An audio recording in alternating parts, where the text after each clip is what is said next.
Sa pagpapatuloy ng banggaan ng mag-asawang Raymart Santiago at Claudine Barreto laban kay Mon Tulfo. Ngayon, isang bagong video ang lumabas kaugnay sa nangyaring bugbugan sa Ninoy Aquino International Airport. A certified most wanted exclusive. Ipinadala sa labas ang videong ito mula mismo sa kampo ni Mon. Dito makikitang nag-uusap ang isang lalaking nakapink na di umano'y si Edward Atiliano. Babaeng nakatalikod na sinasabing si Claudine Barreto, ilang security guards at si Mon Tulfo.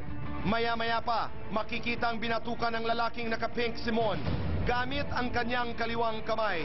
Ayon sa mga naglabasang ulat, ang mga eksenang ito ay posibleng nangyari bago naganap ang bugbugan sa pagitan ng kampo ni Claudine at Raymart laban kay Mon. Matatandaang bago pa lumabas ang videong ito, mariing nanawagan sa publiko sina Raymart at Claudine sa kung sino mang makapaglalabas ng unang bahagi ng video na naganap na rumble sa NAIA upang mapatunayan daw kung sino ang tunay na nagsimula ng away. Nananawagan ako sa mga tao, na marami naman tao dun eh. Kung sino makakapagpalabas ng video, sana po malaking tulong po sa aming mag-asawa. Meron nga lumabas na witness na ikinuwento niya yung pangyayari at binabaliktad na sinasabi na bayaran namin. Nasaan yung kalahati? Diba? Nasaan yung first half nung pangyayari at bakit hindi lumabas o ano? Diba? Para lumabas na rin yung katotohanan. Nagpahayag din ang kanilang kampo na nakahanda silang magbigay ng pabuya para sa makapaglalabas ng nasabing video para lang malinis na ang kanilang pangalan. Samantalang isa sa mga anak ni Mon, muli naman daw nakaramdam ng hinanakit matapos mapanood ang ikalawang video. Akala ko kasi parang yung emotions ko bilang isang anak, it died down already kasi medyo matagal naman na eh. Kitang-kita ko yung tatay ko, he was calm, tumatawa-tawa pa. Tapos biglang babatukan ng isang lalaki, di ba? Parang hindi yata tama eh. Oo, sino ka para gawin yun sa tatay ko? Who are you? Ayon pa kay Jem, nakarating din sa kanila ang impormasyong di umano nakalis na ng bansa ang lalaking nakapink na isa sa mananakit di umano sa kanyang ama. Kaugnay ng bagong anggulong ito, isang statement ang inilabas ng kampo ni Raymart at Claudine. And we quote, "At this point, we can only reiterate what we said earlier. We cannot form conclusions based only on mere seconds of footage, which represents fragments of the true story. It is important to bear in mind how simple editing in sequencing can easily mislead us. The case is before the proper courts, which will undoubtedly base their decisions on the entire turn of events." Unquote. At ngayon, ang isa pang panig ng kwento, his most wanted revelations, Mon Tulfo, live sa The Buzz Exclusive. Mon, maraming salamat sa iyong pagdalaw at pagdaan sa amin dito sa The Buzz. My pleasure. Okay, can we play that again? Can we play that video again? I just want to go back to that video dahil yan ang nais nating pag-usapan. Is that possible? Panoorin muli natin mga kaibigan. Okay, ayan. Okay, we're watching it dito sa ating... Okay, Mon, nais lamang namin malaman kung ano ang halaga ng video na ito ngayon sa inyong kaso. Nagpapakita lang na hindi nila ginagalang yung otoridad kasi tapos na yung actually tapos na yung brawl. So this is not before, this is after the brawl. After the brawl. Oh, okay. Tapos after the brawl kasi yung sinasabi ko na may marunong ako ng Aikido, ang ginagawa ko lang umiiwas lang ako. Tinutulak ko sila. Kaya kita mo wala silang mga pasa, wala silang mga ayan kaya tumatawa ako diyan dahil sabi ko hindi alam nito mga batang ito ang kanilang mga ginagawa.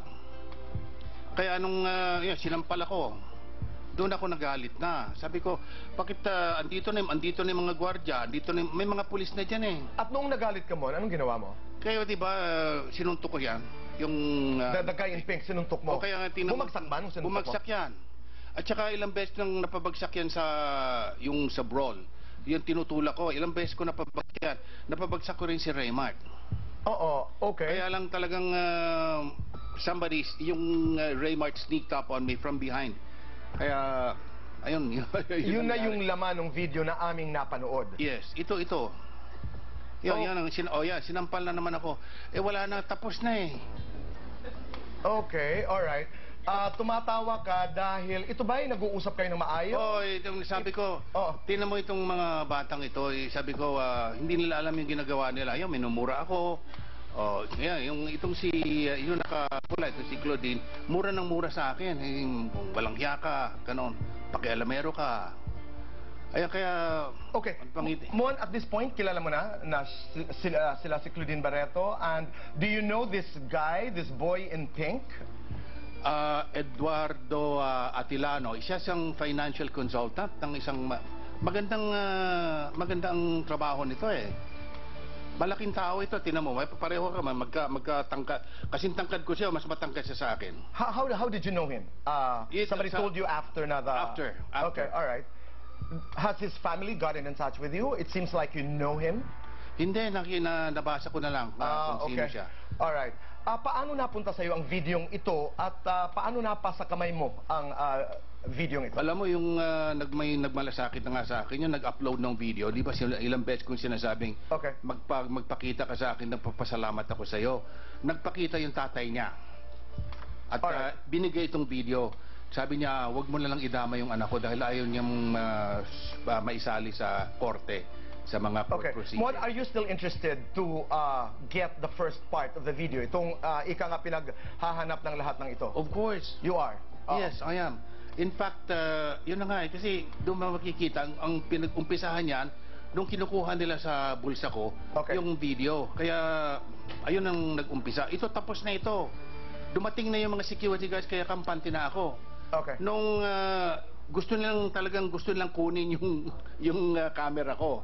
Alright. Yung telephone ko na may camera. Okay. Mon, nais ko lamang makuha ang iyong reaksyon. Dahil ayon sa ating nakalap na balita, grinant na ng hukuman yung temporary protection order na hiningi ng mag-asawang Claudine at Raymart sa korte. Which means, sa aking pagkakaunawa bilang isang layman, ay bawal ikaw at ang iyong mga kapatid lumapit sa kanila within 500 meters. Ano ang iyong reaksyon? Hindi ako covered niyan. Hindi ka covered nun? Yung mga kapatid ko lang. At saka kung halimbawa naman, andun ako sa isang restaurant, darating sila, pagkatapos sasabihin nung mga pulis na umalis ka rito dahil covered ka, sabi ko, nauna ako dito, ba't ako paalis? Alright, okay. At saka ayon din sa aming nakalap na balita, ay nagkabati na raw, nagkaayos na raw si Claudine at ang Cebu Pacific crew. Your comment? Hindi ko bahala na sila doon, pero alright. The fact is, nag-umpisa yung gulo dahil... kinunan ko ng litrato si Claudine na minumura yung Cebu Pacific Group. Mon, alam mong it's a story kung saan this is what they say, this is what you say. Alright? Now, ito'y dinala na sa korte. Pero ikaw ba, Mon, because the first time I did that interview with you, medyo bukas ka. I had that feeling that you were open. You were open. It was my interpretation. Ngayon, sabi nga ng iyong anak, sabi nga ni Jem, pagkatapos ng medyo matagal-tagal na ito, kahit naman dalhin to sa korte, syempre pagdating sa judge, sasabihin ito, pwede ba pag-usapan niyo muna ito sa labas, out of court settlement or mediation or pag-uusap sa labas ng korte. Are you open?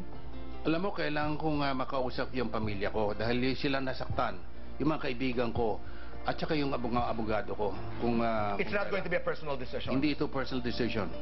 Nobody from the camp of Raymart, of Claudine, has tried to get in touch with you? Wala, hindi. You also haven't tried to get in touch with them? No. Okay. Mon, nais mong sabihin sa sambayanan na nag-aantay sa yung huling pananalita? Nakita ho ninyo yung video, kung makita ho ninyo, tapos na ho yung gulo. Hindi ko sila nasaktan. Kaya ako tumatawa ng ganon dahil sabi ko, andito na yung mga alagad ng batas, yung security guards ng airport at yung mga police, yung airport police. Tapos sabi ko, hindi alam nito mga batang ito yung pinagagawa nila. Nung umpisa na naman ng gulo, nung binatukan ako, yung masyadong nakalalaki, sinampal ako sabi ko, hindi na tama ito. Kaya nasunto ko siya. Pero yung isa, yung si Raymart, tinrider ako inipit ako dito sa... Masyado na kasi ako kampante eh. Kawalan ho yan ng respeto, paggalang sa otoridad. Okay. Mon, maraming salamat. But in the spirit of fair broadcast journalism, mga kaibigan, kung ang kampo ni Raymart, ang kanyang mga abogado at ni Claudine ay nagmamasid sa pag-uusap na ito, bukas ang buzz para sa inyong panig. We're open to your story. Mon, you've been very generous to the buzz. Maraming salamat. Maraming salamat din. Okay. Mga kaibigan, huwag po kayong aalis. At magbabalik pa po ang The Buzz. Salamat po. You had fun.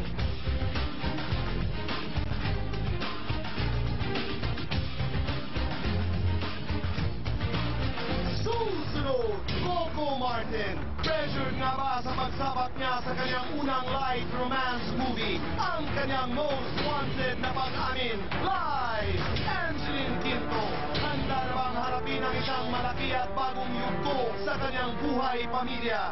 Ang kanyang most wanted na saloobin, live! Sa pagbabalik ng